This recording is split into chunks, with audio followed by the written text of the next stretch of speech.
The senator from Oklahoma. I've had the privilege to represent the great state of Oklahoma and the people of Oklahoma, to be able to sit in multiple presidential addresses in the House of Representatives chamber.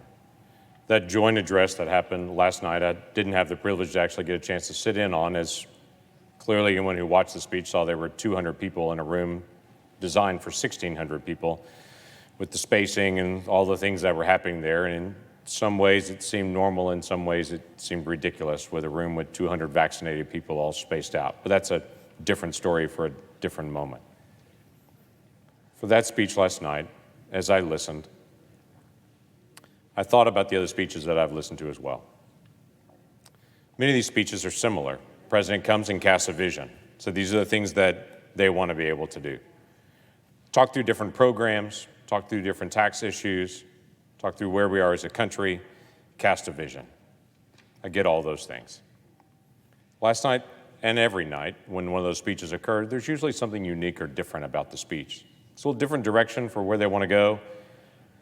Not all those programs will get implemented, as I have people already contacting my office, panicked in some ways, saying, are all those things going to be done? And I can smile at them and say, no, all those things won't be done, because it never is. It's a vision that's cast by the president that they've got to convince the American people and Congress to be able to engage with as well. But last night was epic in the sense of spending. I was even surprised at the amount that we're talking about at this point. And it seems to be just so flippant and normal at this point. When you do the math of what just happened with the American Rescue Plan, that was just under $2 trillion of spending. Last night, there was one of the proposals also about $2 trillion and another one about $2.5 trillion. So you take those together, just over $6 trillion in proposed and spent government debt just in those three recommended. What people aren't adding to is, starting in June and July, it's appropriations time. And our best understanding, though we haven't received the budget from the White House yet, is that that proposal will be about $4.5 trillion. So added together, what happened in the first 100 days and what's about to happen in the next 100 days that we already see coming is a proposal to spend this year $11 trillion. 11 trillion. That far exceeds what was even spent during the pandemic time period, when we all determined this is a rainy day that we definitely need to be able to help stabilize our economy. $11 trillion. Size of government, the number of times that I heard, if there's a problem, government here in Washington, D.C. can solve it, was epic. Now, initially at the beginning of the speech, there was a lot of talk about COVID, as well there should be. Our nation's coming through this. But I was surprised how little conversation there was about the vaccines and the process, Operation Warp Speed, and the partnership between government and private industry that was done last year to be able to bring all these vaccines to place. You see, all the vaccines were developed and ordered last year. All the needles and the alcohol wipes and the materials, the PPE that would be needed, were all ordered last year. This year was just a matter of getting shots in arms, which I'm incredibly grateful. We've had so many Americans that have stepped up, driven up, come and put their arm out there and said, I want to be a part of the solution for getting rid of COVID in our country. Everyone knew that as we got shots in arms, we would see the numbers come down. At least we hoped, and we did. The numbers are coming down and the economy is coming back up. That's the other thing that everyone predicted as well, is as soon as some of the shutdowns happen, we would begin to see the economy begin to rise again, and thankfully, we are. But it was interesting to be able to hear the president last night take credit for all of that, which I assume every president who's sitting in that spot would. But I am grateful to President Trump and to the leadership that happened in HHS and the work of career folks and the folks that are in science and private industry and in pharmaceuticals for what they have done over the last year, because it is remarkable what we've actually walked through and what we have seen. What was not mentioned last night when we talked about the economy was unemployment insurance, and it's something I've brought to this body before. When I travel around my state the week before Easter and after Easter, when we were not voting those 2 weeks, as I traveled around, every employer that I talked to said the same thing. We're hiring, but we don't have people applying. Or people that are applying are coming and just applying, filling out a form, and when they offer them the job, they're saying, I didn't really want the job. I just need to be able to complete the form back to the unemployment office, and so I can continue to get my check. I talked to employees that were frustrated because the person that used to work next to them is not showing up for work anymore because they're home getting unemployment benefits. Because the unemployment benefits in my state right now far exceed what the normal wage is. So people aren't showing up. That's a problem in our economy.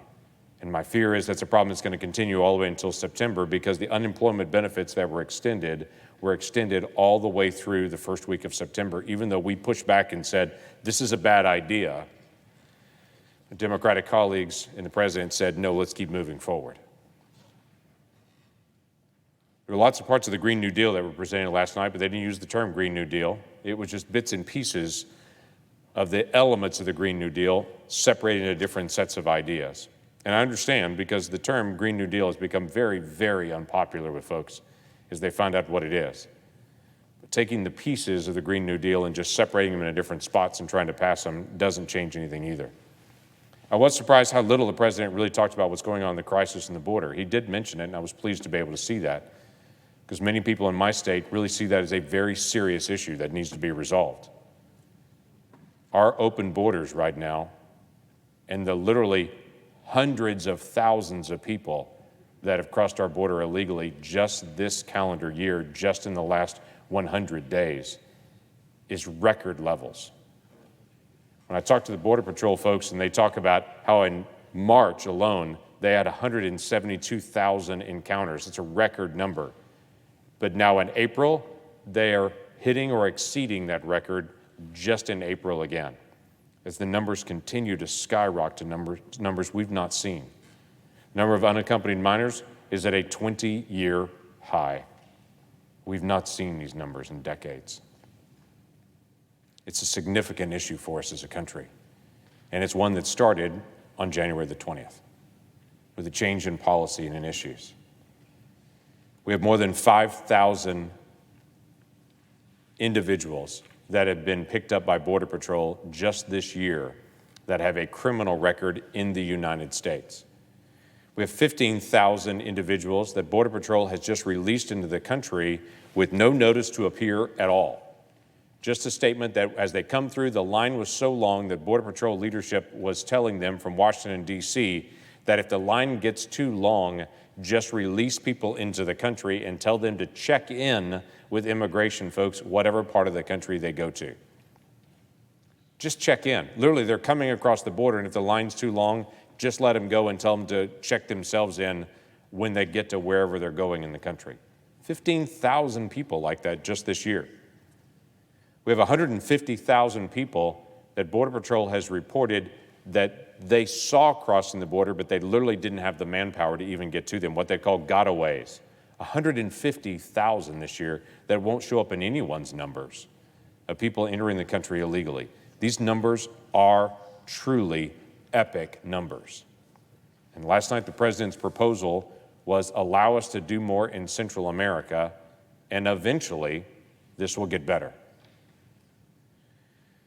I would tell you, from being down at the border 3 times just this year in interacting with folks, and I would encourage anyone from the administration to go to the border and actually see what's going on and to actually talk to law enforcement there. But from being down in that area, their concern is this is a very long-term issue because the administration doesn't seem to see it as a crisis or something that has to be fixed immediately. It can be fixed eventually, with hundreds of thousands of people coming across the border now every month. And in the last official report from Customs and Border Protection and Border Patrol, over 100 different countries represented by the individuals crossing the border just this year. Over 100 countries. It's not just folks from Central America. Literally people from all over the world are paying the cartels the money it takes to get through Mexico and traveling into our country and checking in or skipping across the border, and they disappear into our economy. I see that as an issue. And I wish the administration would see that as an issue. The conversation that came up last night was about voting is an important conversation for us. We're a representative republic. Voting is extremely important to us as a nation, that every vote counts and that every vote has the integrity that it needs. But the Senate Bill 1 and on the House side, what they call H Bill 1, I am stunned at the contents of that bill. And when President Biden just said, pass that bill and put it on my desk, I thought there's absolutely no way I would pass a bill like that, nor would the people at home even want me to pass a bill like that. That's a bill that's intentionally designed to make voting easy and cheating easy. We want to make voting easy and cheating hard. That's been the way that we've done elections for a very long time. Why would we want to be able to shift from that? Now, again, I'm all for making voting as easy as we can. My state has early voting, it has mail-in voting, it has all the characteristics that you want to be able to make sure we protect the integrity of the vote, so when it's over, everyone can look at it and to say, my person won or lost, but I trust the integrity of the vote. It has all those elements. We work very hard to be able to make sure every community in every area has access to voting and doesn't have long lines, and make sure that we get mail-out ballots and all those things to be able to not only get the opportunity for people to vote, but to protect the integrity of the vote. But Senate Bill 1 and House Bill 1 does things like same-day registration, but then also removes voter ID. You partner those two together, and that is a recipe for double voting and fraud. You can't have those two together. It mandates third-party collection of ballots, that it could be done in any state. So an individual political group could literally go door to door and to say, have you voted yet? If you haven't, come out on the porch right now. I'll stand with you and we can vote together, and then I'll turn your ballot in for you. That violates everything that we've done in voting about secret ballots and about the integrity of the ballot, and only the folks in the post office would handle it, or the folks in the polling place would handle it. Now this is a third party that no one has any connection to nor accountability to, can randomly grab ballots and collect them. How do we not think there won't be fraud in that system?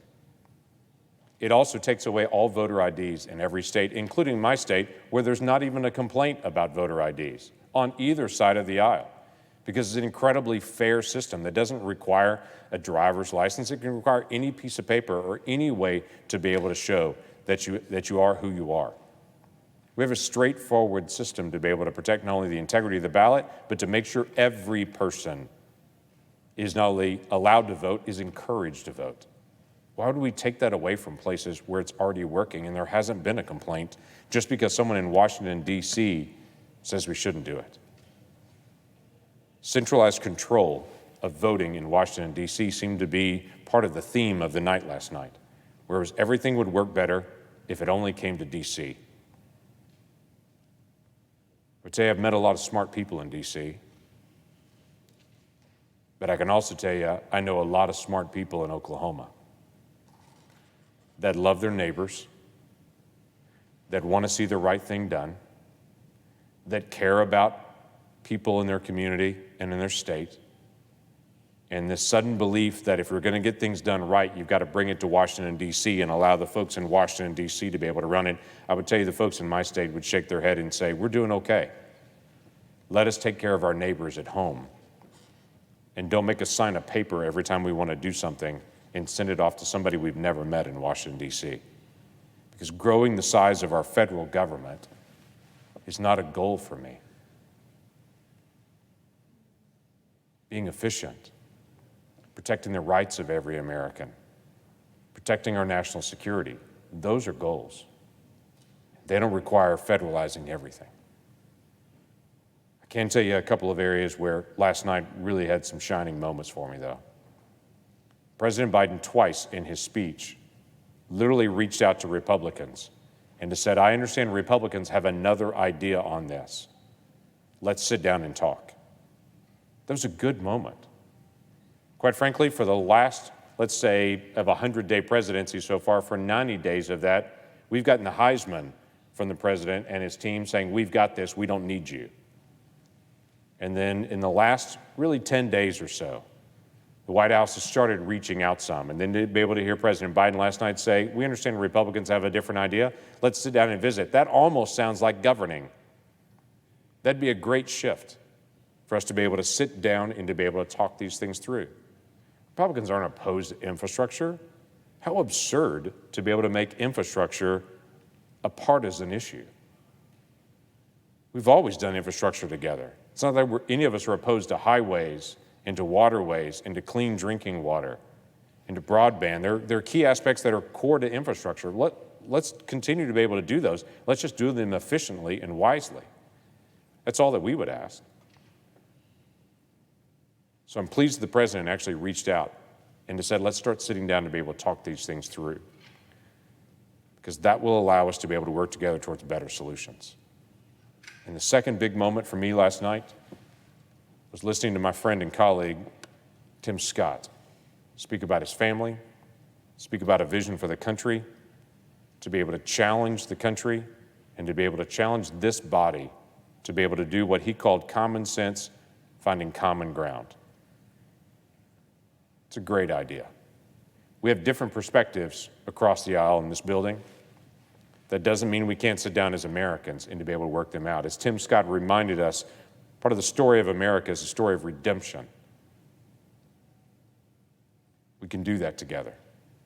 Tim also challenged this nation to stop politicizing race, to stop saying over and over again, because we disagree, it's because you're a racist.